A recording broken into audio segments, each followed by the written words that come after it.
Welcome to Sports Talk with Steve Jones, the daily talk show with the voice of Penn State football and men's basketball.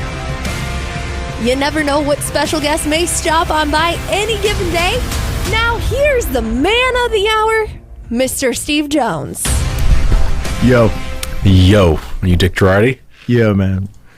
Hey, Mr. Trivia Man. I'm excited to go, and I'm going to be with him next week in Illinois. It's going to be a great time. With Joe Putnam. Yes, with Joe Putnam as well. You will win trivia with complete ease. That we will. And I believe all three of you were yesterday in the Bryce Jordan Center. We were. Penn State took down Northwestern, a game I got to watch a little bit on TV, on Peacock, because I do have Peacock, unlike many people. Yep. So I did watch this game with Jack Collinsworth on the network call for them. Good. I'm sure he did a good job. The end of the game got a lot of talk by a lot of people, and I want to ask you, as someone who was calling the game, as the final, I think, minute played out in the way it did. Yeah. Final 30 seconds, more like. Sure. Well, I want to start with, and this has got to be something I'm sure that'll be brought up in the film session today. I can understand how anxious Nick Kern was flying down the floor with I'm gonna get a slam dunk and I'm going to put the game away, or Nicholson will foul me. And Nicholson didn't foul him, right? To his credit. It's a good contest. Right? And that was one where you have to overcome the idea of doing that and pull the ball out, because now the clock's your ally and the free throw line's your ally, and that's what you have to do there.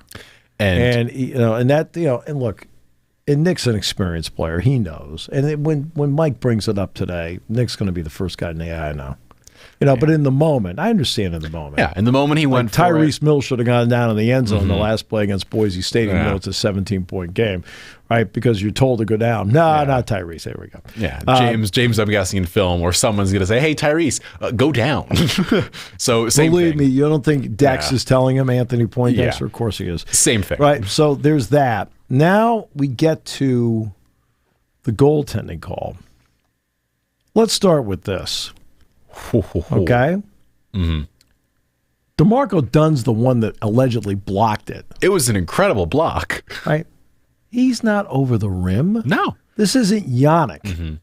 Okay? It's DeMarco. I mean, DeMarco can dunk, but he's not going to hit a ball on the way down. Okay? So the call ended up being the right call. Mm-hmm. And because when the ball came off, Northwestern caught the ball. Brooks Barnheiser. He was everywhere. Yeah. What a player. Love that player. 2010 and 8 for him. So the officials handled it right. Mm-hmm. And I had mentioned on the broadcast, hey, look, they're going to have to put time back on the clock. I said this is probably one of the reasons why they're looking at this. So it goes to 6-7. Mike is not looking to foul Nicholson at the end. No. Okay? He's not. Now, Dick and I thought if he touches it, foul him, because I mean the guy's a mason. I mean, at the foul, he's terrible. Yeah. He banked one in. So you'd think, okay, at this point, have someone foul him, just stop it. He isn't gonna make two free throws. Come on, right? He makes two. All credit to him. The game's tied, right? Well, Yannick tried to foul him. He had his arm hooked under him. Hooked. He pushed him. Yeah. Right? It was a foul. And the two of us are like, Ace has got the ball. The game's over. I'm going to go. The two of us are like, what? Well, he holds his arm. He tries to pass the ball to someone. The ball just kind of bounces twice on the baseline. And then Ace, Yannick stops, doesn't touch it. And of Ace course then gets it and be like, oh, they fouled Ace. Right? I mean, Mike couldn't see what we saw. Yeah. Right? On the bench, there are all the bodies, because this is right on the baseline. So when Dick brought it up, Mike's like, I don't know. I didn't see it. And yeah. It was a game. Chris Collins, I'm sure, said something in the post game about the foul discrepancy in the game. I'm sure, and he would have been justified to say it. Yeah, he would be justified to say it. What I will also say is, Ace and Puff, most of the fouls they got, it felt like, were them legitimately being pushed half the time. Yeah, I'm not saying they weren't legitimate fouls. This was the case of what we've seen the past few years with Purdue, where Edey's getting fouled, he's going to get the foul shots. It's just there's such a high number of them that you're like, this is ridiculous. And of course, Northwestern got the wrong end of it last year against Purdue in a moment that cost them, and they're going to feel the same way this time. It was 21-45 in favor of Penn State. Ace, of course, had 16 foul shots. Zach Hicks had 9. Puff had 8. They went 7 for 8 for Puff, 7 for 9 for Hicks, 15 for 16 from Ace. Right. And look, I mean, they've got to become more consistent hitting threes. Yes. But Zach Hicks was great last night. 3 for 6 for 3. I mean, he was great. Had 20 in the game. Had that left-handed runner, which when he and Clay Connor are messing around on the court after practice, he'll do that once in a while. But it's not something in a practice he's ever done. Mm-hmm. This is just like having fun. And I said, well, you picked a good time to pull it out there, didn't you? He pulled it out. This, by the way, after he got shoved by Martinelli on the cut. Like, it wasn't like he had all the time in the world to do what he wanted to. He got shoved, had the foul, goes up with his right foot, left hand, and just perfect. So it was a heck of a ball game to watch. This is a big one for Penn State to take down Northwestern. As you and Dick mentioned on pregame, if you fall behind in the Big Ten, it's tough. Penn State now is sitting 2-1 in the Big Ten after, of course, they beat Purdue here, lost to Rutgers by 4. So they're feeling at least a little good about themselves now in the Big Ten. Rutgers went in last night to Bloomington, got taken out by Indiana, 84-74. Ace Bailey had 39, by the way. Well, Harper was sick, didn't play. Malik Renew got hurt in the first minute of the game, and so it was just hurt his leg, and and I guess he was on the bench, iced up and everything. So we don't know about that. And Baco had a decent game. They brought Bello off the bench. They weren't sure if he was going to play. Now he'd been knocked out in the previous game because he was out in the town a little bit late, and he had 17 points, 12 rebounds, 3 blocks for him. But that took place yesterday. They didn't shoot the ball well. They didn't. They did not. So we'll see what happens in the Palestra in a few days' time. And along with that, the team, of course, after that, Penn State faces then flying out Midwest to Illinois, while you are going to be down in sunny Miami. Is going to be Illinois is who Penn State's going to face. They blew out Oregon yesterday, 22 versus 9, 109-77. Yeah, they ran them out last night, and the game was relatively close in the first half. Illinois blasted them like 64-39 in the second half. You act like I don't to pay attention to these games. I know you do. No, because Penn State's playing Oregon next. That's why I looked at Oregon's notes. By the way, worst stat sheet in the world. You go to Oregon stats on their website, it's last year's stats. It's last year's stats. Yeah. Oh, that's incredible. It's like really? But you look at what Illinois did, 16 for 29 from 3, 42 for 73 from the field. They shot 57%. They only had 11 free throws on the game, by the way. Yeah. Former Syracuse player Kylan Boswell is playing there. I want to know that. He had 15 points for Illinois.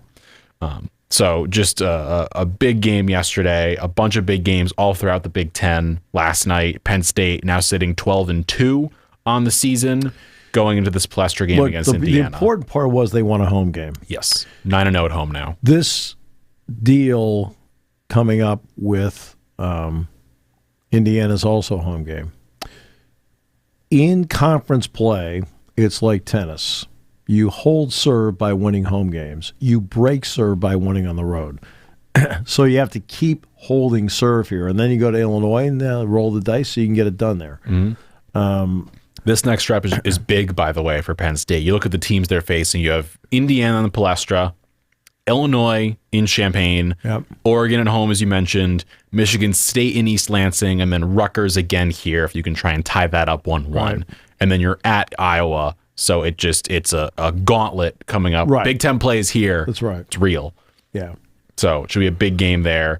And someone who was covering the game yesterday on social media and paying attention, John Rothstein, someone I enjoy following. He had a post. John's a good guy. He's a good guy. I like John. He had a post yesterday or this morning that brought up something I wanted to get your thoughts on how it would affect collegiate sports as a whole, which is the NCAA is considering allowing 5 years of eligibility for players in all sports moving forward, per an NCAA official.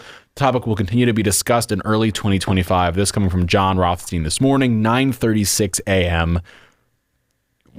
I don't want your thoughts on if it's a good or bad idea. I just want to know, if this were to happen, how would it affect collegiate sports going forward? Basketball, football, all of it. That's not my concern right now. My concern is I think basketball's fine by going from 13 to 15 on a roster limit. Okay? Then we can work out years later. I don't like the roster limit for football. The roster limit for football, if you want to cap it at 105 scholarships and allow teams to have an additional 15 non-scholarship players, walk-ons, because it's really difficult to do a practice, especially with the attrition rate in football, at 105. 105 is fine for the preseason. But once the season starts, so there needs to be some common sense there on the roster limit for football. That's a greater concern, whether it's 4 years or redshirt, 5 years, whatever. Because right now, the fact that you're allowed to play 4 games, and once you start the postseason, now it doesn't count. All right, so let's take Johnny Mitchell. John Mitchell, defensive back, Penn State. Why do I bring up him? Played during the season, preserved his freshman year. He's going to be a redshirt freshman next year. Yet in the postseason against SMU, he is the guy that recovered the onside kick against SMU. I know it was announced as Anthony Ivey, but it was John Mitchell. Okay? And that's an example there. Like, they're playing a couple of guys like that on special teams right now because they can. To me, that's a better rule than the 5. Right?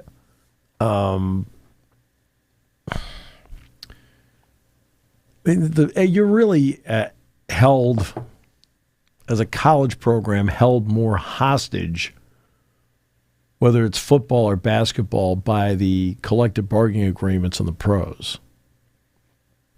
Okay? Once a guy gets to a third year of collegiate eligibility, after that season, they are now eligible to put their name in for the NFL draft. That's more of a hindrance, whatever. Mm-hmm. And then basketball, it's one and done. I mean, Penn State hasn't been in that situation where you have to be 1 year and 19 years of age. People forget about the 19, but because it's, simple to say one and done and do a talk show. Yes. And going along with all of this is Lane Kiffin made comments last night about Jackson Dart trying to get him back. Of course, Syracuse wants to get Kyle McCord back for an extra year of eligibility. Right. And this comes after Diego Pavia, the Vanderbilt quarterback, got granted an injunction to allow him to return to Vanderbilt for one more year because of his years in JUCO, college, which now means JUCO players, this is especially going to affect football, and baseball is going to be affected big time by this. I'll be honest with you, I don't agree with that. I mean, I didn't agree with them doing that. Because if you're going to junior college, you're playing college. Yeah, and the ruling is that if you spend 2 years at a JUCO, you can come in as a freshman in college. So you can be, 21 at that point, going into your freshman year? Yeah. I that one didn't light me up. The Pavia one didn't light me up. I mean, now, if I'm him, I asked for it. It's the NCAA, you're going to win anyway. But there's a reason why you go to junior college. Now, Can it benefit Penn State if J.B. Nelson now wants to? I mean, J.B. Nelson went to JC, right? Well, now that doesn't count. Okay.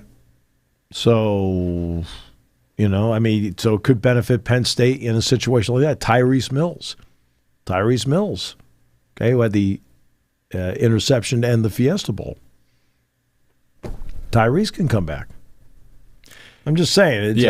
But again, the 105 thing is the part that's the bigger concern. That's a bigger concern for me because from a practice point of view, from an attrition point of view, that's not the right number.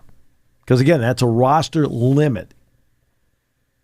In other words, you can't have 106. Mm-hmm. I'm saying, okay, move it to 105 scholarships, but allow 15 practice players, like a practice squad, right? Which you can then elevate if somebody's hurt. Yeah. You have to have, because in the NFL this weekend, a lot of those practice players are going to be playing this weekend. We're seeing a lot of players playing across the board. The Browns, I forget who they're starting at quarterback, but it is not anyone of note. It is every team is bringing in the triple teamer. The third teamer is the practice squad guys. It is going to be a week of saying who's playing quarterback where, who are the Saints starting at quarterback. I don't know. Yeah, unfortunately for the Steelers, it also means that Joe Burrow's starting. All right, so got a little problem. And speaking of Burrow, he, of course, won a national championship in college. He did. And the final four teams have now been decided who is going to play in. A couple of years ago, I was kidding Brad Nessler about Burrow. Mm-hmm. And this is when it was going into the national championship game. And, of course, at that point, CBS had the SEC contract. Mm-hmm. And I said, Brad, the difference between you and me when it comes to Joe Burrow is that when he was Ohio State, I watched him warm up on the sideline. I said, you actually watched him play games. Well, Joe Burrow, of course, went to, as you said, Ohio State. They're going to take on Texas in the Cotton Bowl in Arlington in a week from today. And then a week from yesterday, Notre Dame will take on Penn State. It has been confirmed. It's going to be the Fighting Irish against the Nittany Lions in the Orange Bowl down there in Miami Gardens. Notre Dame took down Georgia last night 23-10 in a game that, in the nicest way possible, was the roughest game to watch I think I've ever seen of football. It was just It was. But what did I tell you yesterday? I know. It was going said, to be quote, the first team to 20 will win. Yeah. You looked at me like, no, I agreed. I said it was going to be a rock fight, and it was probably a pebble fight, if anything, except Notre Dame had the rock that was throwing people at Gunnar Stockton. Well, it's more than that, though. Again, what's been part of the Notre Dame formula this year? Points off of turnovers. 155 now. Mm-hmm. They're plus 18 giveaway takeaway. Now, Penn State's plus 10, by the way. Mm-hmm. Now, Penn State's already gone into a game this year, Minnesota, where that team is turnovers, and Penn State did not turn the ball over. Mm-hmm. If Penn State doesn't turn the ball over in this game, boy, does their chance of winning it go way up. Because, again, I mentioned when I did my thumbnail on Notre Dame yesterday, I said the passing game is okay, but there's no receiver that threatens you. Did you watch the game? Yeah, I did. Yeah. Did you feel like there was a Notre Dame receiver that threatened anybody? Faison's not bad. Faison's not bad. Evans not bad. Evans, the tight end, is okay. Bo Collins is an average college receiver. It felt like if you're Penn State, I'd favor Penn State's receiving group, including Warren in that, over Notre Dame. Right. They have. Their offensive line is big. The Leonard's ability. Now, Leonard did not run often against Indiana. No. In fact, very few times. He ran plenty in this one. He had 80 yards rushing in the game. He led Notre Dame in rushing. Love's got some speed. Price isn't bad. They use Williams as a third down back. You know, for old-time Steeler fans, it's like when Preston Pearson played for the Cowboys. Defensively, I want to see how Cross is. Cross got hurt in the game. They already have Riley Mills out. I think Kaiser at linebacker I like a lot. Bryant Young is going to be a star. You know, he's just a true freshman. Yeah. Watts is a terrific DB. As I mentioned yesterday, he's got 6 picks this year. He's got 13 the last 2 years.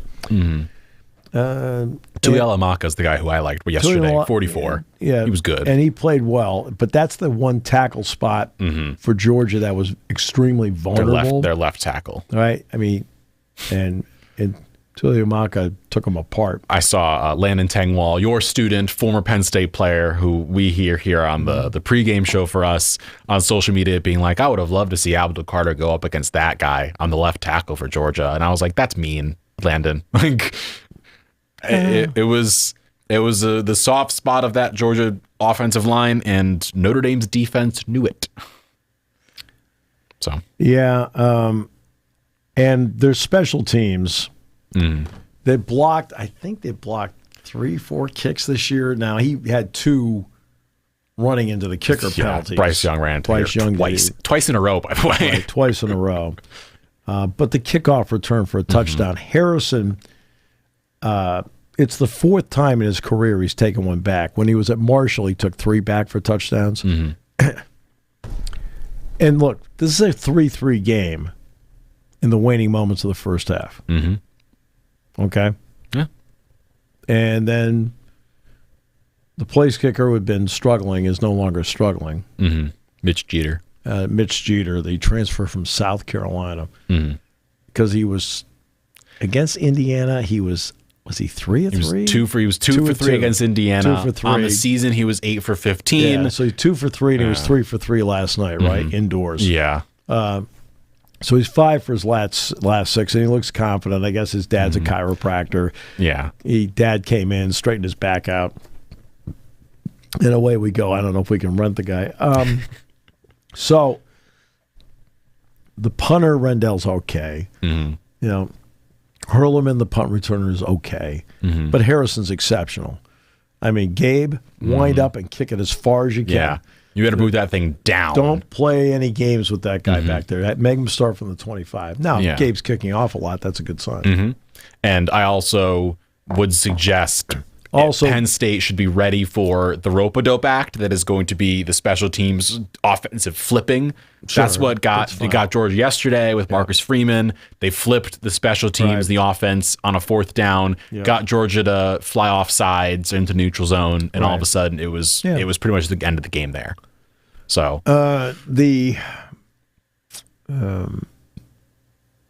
Leonard is a good throwing quarterback. He's a very good running quarterback. He's not an option quarterback. I mean, he's more of a quarterback draw guy. There's a lot of things about the matchup I like. And let's start with this. Penn State is an exponentially better running team than Georgia. Really? I wouldn't have guessed that, Steve. You mean Georgia running for 62 total yards wasn't impressive? But this is a season-long problem for Georgia. They were 15 out of 16 in the SEC in rushing. And you wouldn't think that when you see that Etienne is one of the running backs and the freshman Frazier is the other one. Those are, talent-wise, those are 2 really talented running backs. Even Cash Jones, who got a touchdown, is a running back they can use out of the backfield passing game, but he can also run the ball well. He's like Williams. Yeah. Okay, for Notre Dame. And Jones, a former walk-on. They just don't. And look, Stockton played the way I thought he would play. He's a talented player, but this wasn't his moment. You know, like next year will be his moment or whatever. I mean, it's like you can just tell the speed of it was.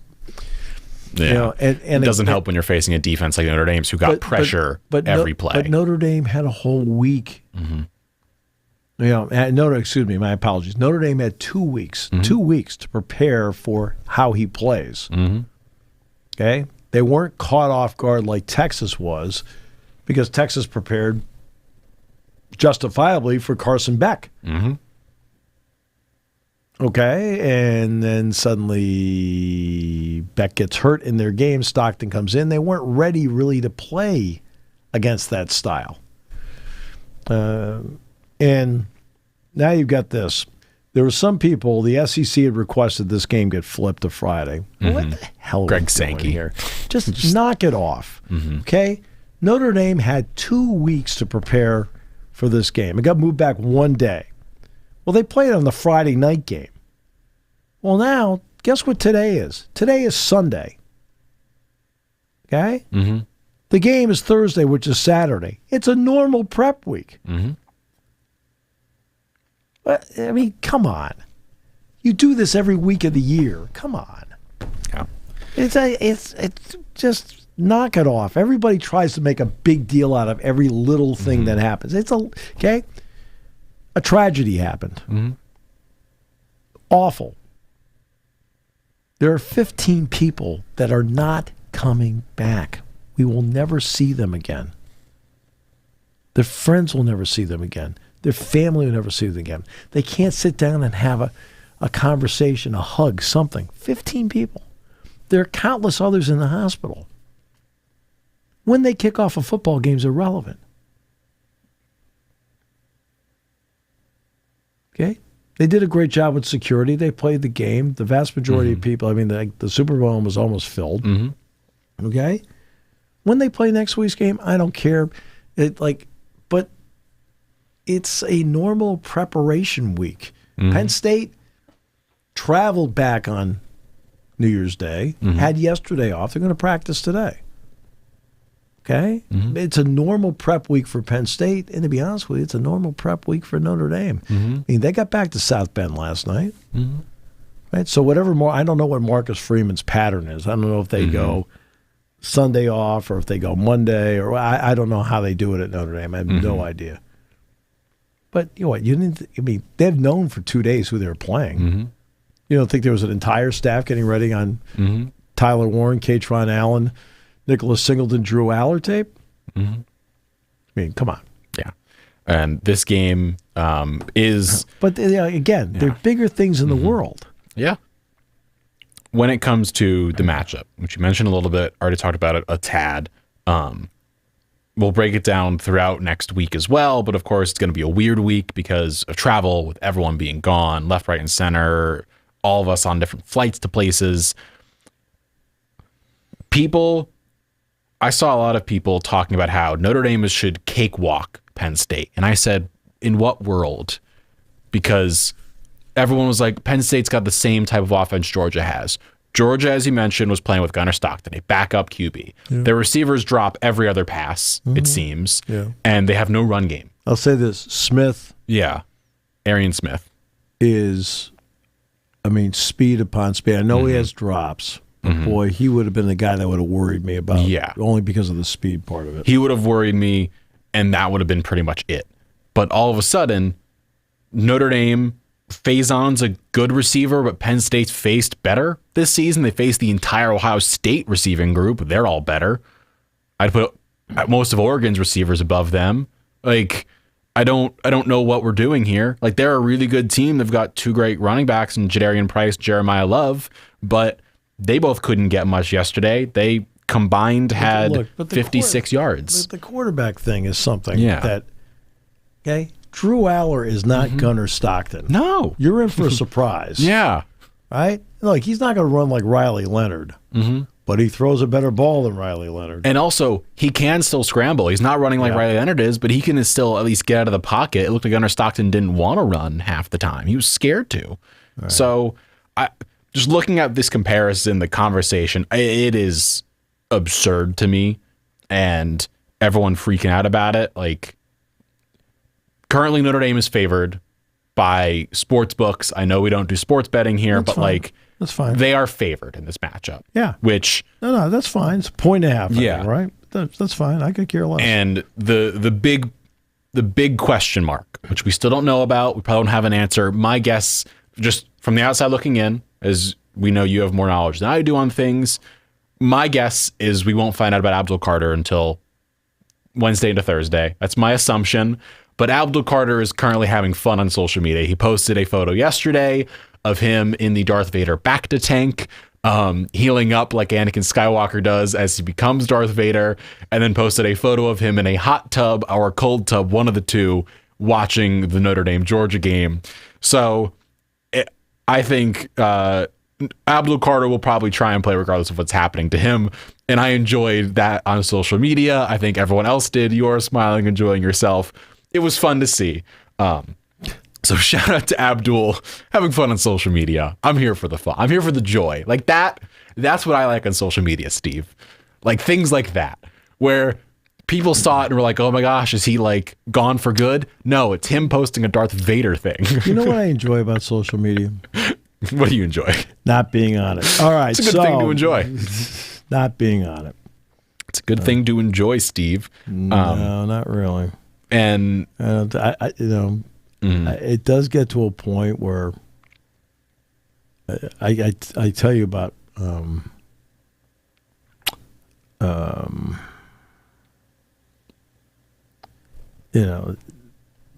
what people say, and look, and people will make comments to me, look, are there people that like the job I do? Oh yeah.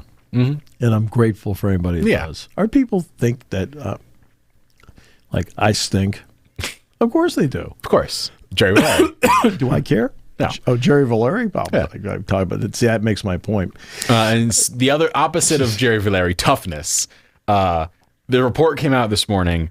Indiana quarterback Curtis Rourke played the entire season on a torn ACL and led them to the CFP, played his guts out for the 11-win season for this Indiana Hoosiers team. He did a good job. He's a good player. Like, that's incredible.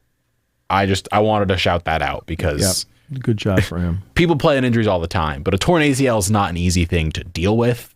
I mean, we see players miss months with that injury, and dude played a full season at quarterback and played really well all year too, might I say. So shout out to him.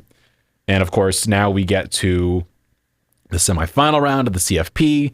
And as every person in media has noted already, and we already discussed the whole hot takes thing yesterday. Oh my gosh, all of the teams who came into this week having just played won. What a shocker. As we discussed yesterday, you made the comment, people can go listen to yesterday's episode about the teams had an extra week of getting into a flow, and they played and they won. But I made the comment before the games were played. I know. Okay, I made the comment before the games were played because see, that's one of the issues. Okay, let's talk about athletes for a moment. And we were talking about this last week at practice. And when I talk to players about playing other sports, I've always felt that one of the mistakes, and look, you make your own decision, so I shouldn't say mistake, but something that I wouldn't recommend. Okay, how about that? I wouldn't recommend pigeonholing your youngster into one sport early. I'm talking about early. Let them go out, have fun, experiment with different sports, see what they like, see what they're good at, the whole thing. Even as they're going along and they're really great at football, but they want to play some basketball or baseball or whatever, or wrestle, whatever it happens to be, right? Let them, right? Let them do that, okay? Now let's get to this job, okay? This goes to this job. All the analysts that you see breaking down the college football playoff do what? Football. Football. My comment leading into the quarterfinal round was based on my basketball experience. You can draw from other sports and put it, right? And it's not the NCAA tournament. It was the conference tournament. Yeah. And I made the comment to Dave Ennett last night from Northwestern. Dave's one of the greatest guys on the planet. He and the mayor, Billy McKinney, were here. I mean, and Dave's hosting the golf tournament this year, so it's really cool. Dave, it doesn't get any nicer than Dave. Yeah. And he's great on the air, too, he and Billy. And I said to him, and he goes, geez, I never thought of it that way. I said, when do all the upsets occur in the conference tournament? I said, they always occur with the team. Okay, now things even out. Once it evens out, then the cream rises. I said, but all the upsets occur on the teams that had the bye. And he looked at me and goes, oh, God, 2 years ago, he said, we fought so hard to get that bye, and you guys beat us. I said, yeah. I said, because we won and had momentum, and we were into the flow and rhythm of the tournament while you're waiting and then finally started. And he went, geez, I never thought of that. Yeah. Right? But again, that's what happens when you pigeonhole yourself. Now everybody's like, I can't believe this happened. I'm sitting like going, oh, really? And this is right. Now, and this also comes down to the seeding part of it. Okay. Now Oregon was going to be the number one seed no matter what. Yeah. No matter what. Okay. where you want to put Georgia after winning the SEC championship, they would have been in the top 4, right? Yeah. I mean, they may have been 2 anyway. Okay, I understand that. But Boise State and Arizona State would not have been 3 and 4 in a 1 through 12. Penn State would have been 4. Texas would have been 3. Okay, and eventually this is going to lead to everybody playing 1 through 16. And I would think 2027 would be the year that would happen. I think initially there'll be a 1 through 14, and then it'll go to 16. Yeah. I mean, that's just me. It'll be a tweak, and then it'll be another tweak. But you can have too much time off. Right? I mean, look at the morning show with Jerry. He's off every 3 days, and the show's just kind of heck. So, what? No. No. No? No? No comment. No, but saving your job again? Yes. Something that was brought up. I'm kidding, Jerry. I'm kidding. He knows. I'm kidding. Jerry does a great job. He does. Something was brought up that but that's the reason why I brought it up. Okay? Penn State had 2 weeks between games. You do have that during the season. There is no point in any season you have 3 weeks between games. Okay? Yeah. So Penn State had 2 weeks between games. Notre Dame had a little more time off because they didn't have to play in a conference championship game. They played Thanksgiving weekend, and that was it. Okay. They played at USC, right? But everybody else that played in that round either had 2 weeks off, Clemson, Texas, right? And got out, played their game, felt good about themselves, then got into the rhythm of the next game while the other team's been waiting. And I think that makes a difference. So. And something else that has been brought up that I want to get your, again, thoughts on, because this is something that I think this is a good idea, is in my heart, I see that a devaluation in a lot of the bowl games that let me explain a little bit. So we've seen, it used to be if you're in the Rose Bowl, and it's this huge deal and it's a big thing and it's incredible. Yeah. And then if you win it, huge deal, celebration, of course. But now as it's a part of these games, and same with the Orange Bowl and the Cotton Bowl and the Sugar Bowl and the this and the that, it feels like a lot of these bowl games now have a little bit of a lesser value. And marinated into that and mixed in with it is the feeling that people brought this up about Oregon not having to play Ohio State on neutral field. That aside, what I foresee as a change that I think would be one that no one would be angry at is making it so the teams that do get the bye, let's say they stay with 12 teams next year, they will stay with 12 the bye week teams also get a home game. That they then get a home game as well to at least make it so them getting the extra week off isn't at least is balanced out with the you're playing at home thing. So if you are Oregon, in this case, you're playing at Autzen rather than the Rose Bowl, or if in the other case of Georgia, you're playing in Athens. I would agree to that. 1 through 16, they get to play at home. I still want to use the bowl games. I think the Fiesta Bowl thing was fine. I think the way that doing it this way is great because you're definitely on a neutral field. It's a playoff. Now, I realize in the NFL you're playing in somebody else's stadium. The only time it's neutral is the Super Bowl, unless you're the Rams. Yeah. Or Tampa Bay. And the bowl games have been important. Now, the other games besides these, I've actually enjoyed watching some of the other games that have been really competitive. Yeah, Ole Miss Duke was fun to watch yesterday. It wasn't competitive, but it was fun to watch. Right, but other games have come down to the last minute. I'm watching Miami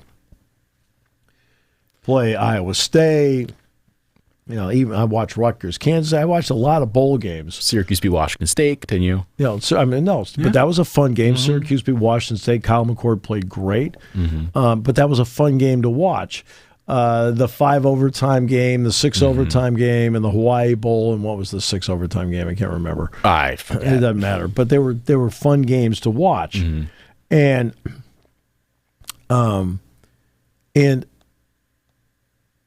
these games, the bowls have meant so much, and I don't want to devalue the Fiesta Bowl, the Orange Bowl, whatever bowl it happens to be, because I think this gives them more value, and I think it's a better game, and it's a better experience for the bowl people because they don't have to sit there. Yeah. And wait. And no, they don't have to sit there and entertain the teams. Okay? They don't have to. Like, they brought the Fiesta Bowl. We always Fiesta Bowl. Well, when they did the Rutgers-Kansas State game, the Fiesta Bowl runs the Rate Bowl at Chase Field. So they had to do all the stuff. Hey, we're going to have a steak fry. We're going to do this. We're going to do this. Hey, we're going to go out. Let's go visit a cactus. Great. Okay? Penn State came in, did a walkthrough, went back to the hotel, did Fast Friday, went back to the hotel, played the game, went back to the hotel, flew home. Better. Okay? Team's going out Tuesday. Okay? After they do the walkthrough. They're going to do Fast Friday on Wednesday, play the game, come back. I'm sorry, it's better. Yeah. Right? It's better than the. I remember when Joe took teams to bowl games, like, especially when they were in the trimester system, whatever. But when they went to the semester system, Joe would go down like for a New Year's Day game on the 20th. They practice, like, just say it's the Citrus Bowl. They practice in Melbourne for about a week. Then they all shift over to Orlando. It's like, okay. Well, that's not the way this is. This is better. Okay? Penn State's going to practice here today, off tomorrow. They're going to practice here on Sunday, practice here on Monday. Right? Like, they're in their own beds. They're here. Right? And, they're not in class right now. The classes don't start till a week from Monday. And for the bowl, they don't have to sit there and do all the rigmarole that goes around it. Right? They don't have to do any of that stuff. Okay, everybody, we got this planned here. No, you don't have to waste money on that. They get the ticket sales. They get the TV money. Right? They have to make sure the hotels are set, the bus transportation is set, but the college football playoff helps them with all that anyway. And I think it's actually better for them because there's less for them to do. And you don't need to be going out there in this situation. Look, you're going to the Citrus Bowl? Yeah. Okay, we're going to go to Disney World. Okay, great. Right? Okay, what's it called? Is it the Cheez-It Bowl? Cheez-It Bowl, yeah. No, I think that's before the Citrus Bowl. Cheez-It Bowl was the dog fight between Shane Beamer and Bielema. That was Cheez-It Bowl. Really? Yeah. Cheez-It Bowl was okay. Bielema and... So they dumped Cheez-Its on Bielema? Yeah. We don't forget the Pop Dart Bowl, the greatest bowl game that's ever existed, by the way. I mean, that's fine. I mean, that doesn't bother me. The little gimmicky things, whatever. Yeah. I mean, I loved Minnesota, that. I think, has the Duke's Mayo Bowl tonight against Virginia Tech. Yeah. And I after going through this, in a lot of ways, no offense, it would be hard to go back and do something like that. Yeah, I know. I agree. They can't go back. Okay, this is the NCAA basketball tournament and the other bowl games of the NIT. Yeah. But the other bowl games have more hoopla in the NIT. Because, you still have to do all this stuff. Hey, we're in the Alamo Bowl. That's great. Let's go to the Alamo. Nice building. Okay, great. Yeah. I think it's the thing in like my heart where I look at, especially I know it's a rotation of what 2 bowl games or semifinals. Yes, except for the Rose Bowl. The Rose Bowl is always going to be a quarterfinal game. Oh, I thought it was part of the rotation. Nope. They've already requested they want 5 o'clock on New Year's Day no matter what. Okay. Well, never mind then. Because I saw in my heart, like the Rose Bowl not that it means more. It just is. It's the biggest bowl game, respectfully. Sure. It is. Look, championship and then Rose Bowl and then everything else afterwards. Look, Penn State is scheduled to go out and play UCLA in the Rose Bowl. And to me, personally, it's a big deal to do a game there. Don Fisher, and I'll see Don on Sunday, who's one of the great guys. Went into the College Football Hall of Fame last year. This is his 52nd season. And Don sounds like he's 50 years old, and I'm not going to give away what Don's age is. But you can start doing some addition and subtraction on 52 seasons. And when they went to the Rose Bowl this year to play UCLA, I texted Don, and I said, hey, Don, I'm so thrilled for you after all these years. You get to do a game there. I said, and I just put down, enjoy it. And he texted me back. He says, hey, it may not be the granddaddy of them all, but this is really cool. You know, he was thrilled about it. Now, it turned out to be an awesome season for them. They made the playoff. And I texted Don before the playoff game, and then we texted after the playoff game. Because I just think it's something that the Rose Bowl is something that I would like every broadcaster to have a chance to experience. Because you sit there, because Paul Keels from Ohio State sent a text. I think did I show this yesterday? Yes. I think I did. The view. Of the view from the booth. You're like going, hey, this is football nirvana. Yeah. Okay. And I know it takes a while to get from downtown LA over. Look, I've made that bus trip how many times in my life. And the parking may not be the greatest. And it's not going to be a sellout when Penn State plays there next year. But it's still the Rose Bowl. And there's nothing like New Year's Day, 5 o'clock in the afternoon. Right? It's cold. My brother and I would watch this game all the time. Every year my brother and I would watch it. It's the Rose Bowl. It was always Ohio State against USC, Michigan against USC. Once in a while, like, hey, who's this Washington team? Oh, look at that. Oregon's here now? Right, That's cool. You know, Oregon, yeah. Well, now, Oregon wasn't there until they played Penn State. Yeah. And that was when Chijana went. But there's something about it. The Fiesta Bowl's great. Love the Fiesta Bowl. The Orange Bowl, I mean, great. I mean, ironically, all these New Year's Six games, there's only one I haven't done. It's the Sugar Bowl. It's the only New Year's Six game I haven't done. Well, there's a chance in the future you will get that chance to do it if the stars align. The way they're doing things right now, the Penn State football, like they're going to take down the press box tomorrow. So that's going to happen at 8 o'clock. So yeah. Bye-bye. Bye-bye. But by the way, my chair, I guess it got thrown to salvage. It's gone. Ugh. I said, okay. And it was really nice. He didn't have to do that. I mean, I didn't even think about it. You know? And gone. Well, it'll be a fun weekend of watching some NFL action with no college football in terms of playoffs happening this weekend. I won't see much of anything. Yeah. I've got on Sunday, I've got the game at noon, and I have to drive back. And I also, before we wrap up, I do want to shout out. I will watch the Sunday night game. Now, when are the Vikings and the Lions playing? They are, I believe, playing. Are they the night game? They may end up being the night game, if I'm not mistaken. Let me find out. The Vikings are playing at, if I want to scroll, Sunday, 8:20 p.m. NBC and see, Peacock. now I'll be back in time for that, and I will have my feet up for that. Because, to be honest with you, people like Notre Dame, okay. Yeah. I freely admit I prepared their game last week. Smart. Well, you're a planner. Well, but you have to be. Yeah. I mean, that's what, you're upset. No, you have to be. Okay? I did a game last night. Okay? I'm in the airport in Chicago. I prepared the game. I also did some advanced work in Chicago because I had time on Indiana because I knew I was going to have to turn it over.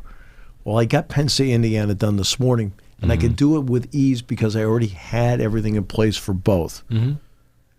Notre Dame, because I had done the pre-work on them, and by the way, if you're asking, well, you must have assumed. No, I had Georgia done too. Yeah. Okay.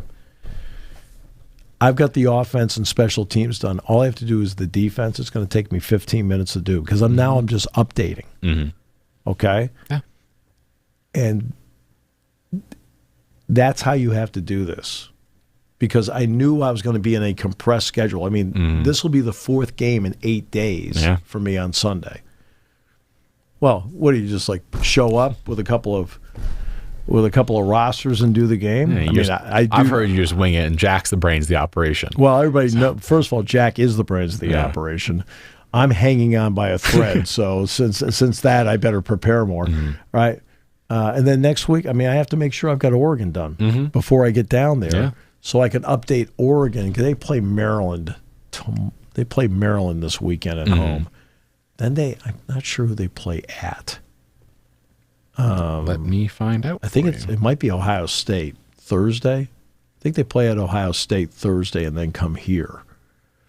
But if I have Oregon done ahead of time, then I will be in a position to make sure I can do an update on them for a Sunday game. Because to be honest with you, there is something I'm going to do on my own on Saturday.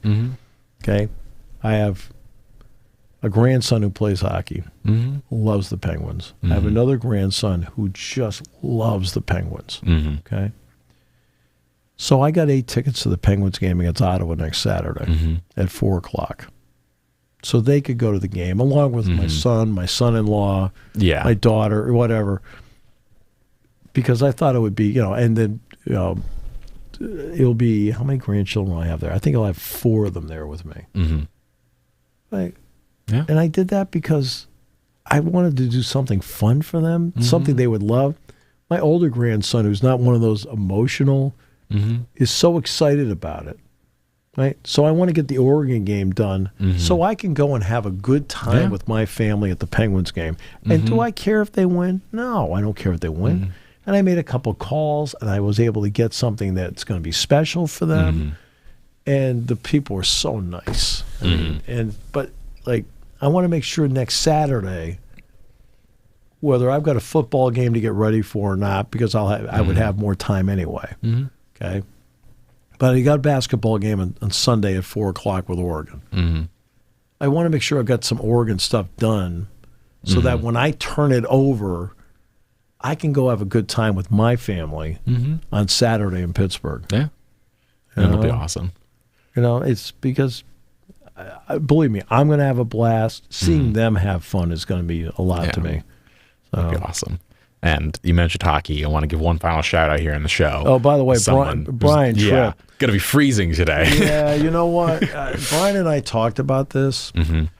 And, Jack and I talked to Brian about this. Because Brian, of course, is going to be in Wrigley Field tonight, 8:30 p.m. But puck he's ringside. Yeah. And Dave Ennett, it was interesting talking to Dave last night because the Blackhawks had to play there. And, of course, WGN carries the Blackhawks. So Dave had to make all these arrangements, and they had to park a mile away. And the whole thing was absurd. He said the NHL was very difficult to deal with.